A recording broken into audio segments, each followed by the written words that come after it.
여러분 반갑습니다. 날씨가 참 춥지요.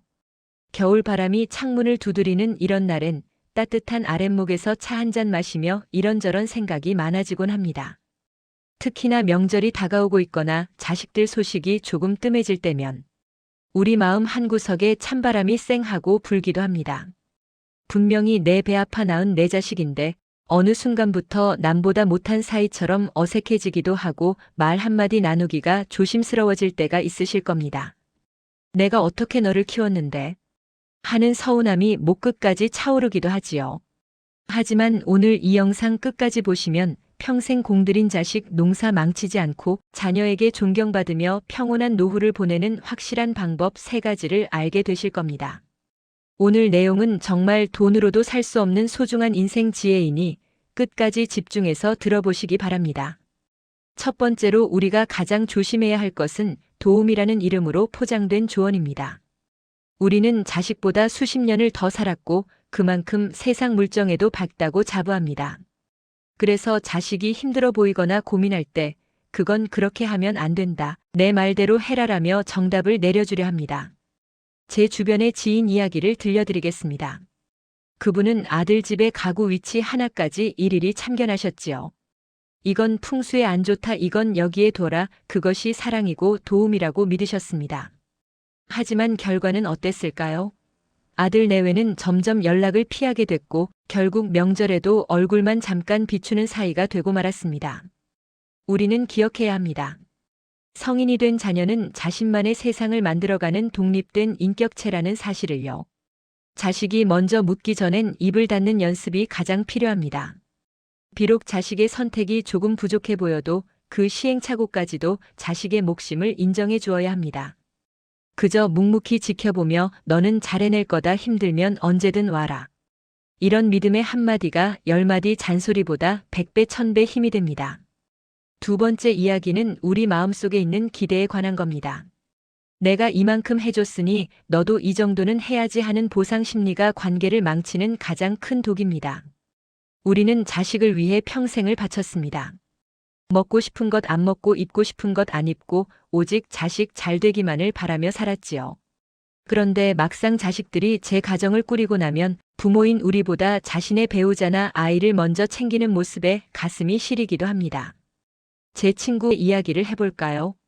제 친구는 매주 주말마다 자식들이 찾아오기를 간절히 바랐습니다.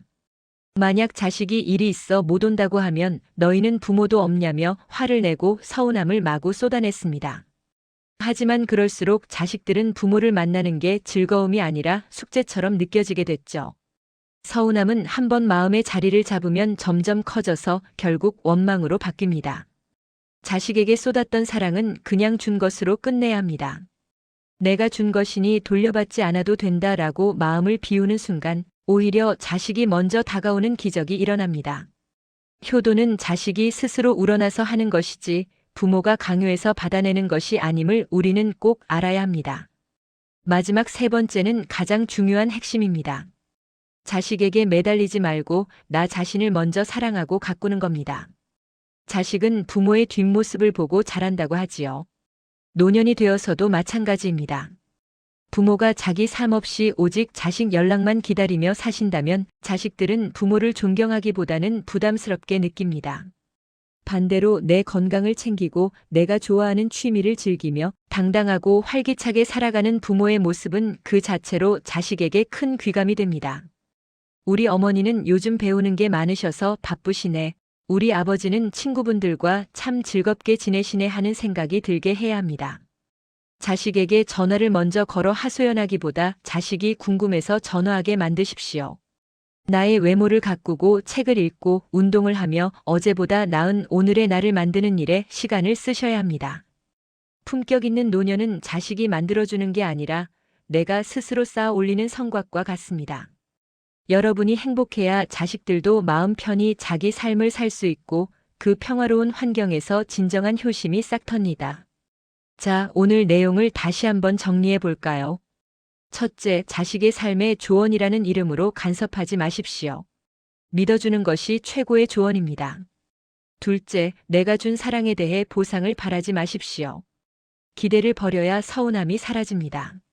셋째, 자식보다 나 자신을 먼저 아끼고 삶을 즐겁게 가꾸십시오. 당당한 부모가 존경을 받습니다. 오늘 전해드린 이야기는 어쩌면 조금 아프게 들리셨을지도 모릅니다. 하지만 이 방법이 결국은 자식과 오래도록 화목하게 지내는 가장 빠르고 확실한 길임을 믿으셨으면 합니다. 다만 인간관계라는 것이 어디 이론대로만 되겠습니까? 사람마다 상황이 다르고 성격이 다르니 제 이야기는 참고로 하시되 각자의 상황에 맞게 조금씩 실천해 보세요. 무엇보다 가장 소중한 건 지금 이 영상을 보고 계신 여러분 자신이라는 것을 절대 잊지 마시기 바랍니다. 자식 농사 지으시느라 평생 고생 많으셨습니다. 이제는 여러분의 인생을 위해 사셔도 괜찮습니다. 오늘 밤도 근심 걱정 모두 내려놓으시고 따뜻하고 평안한 밤 보내시길 바랍니다. 시청해 주셔서 감사합니다.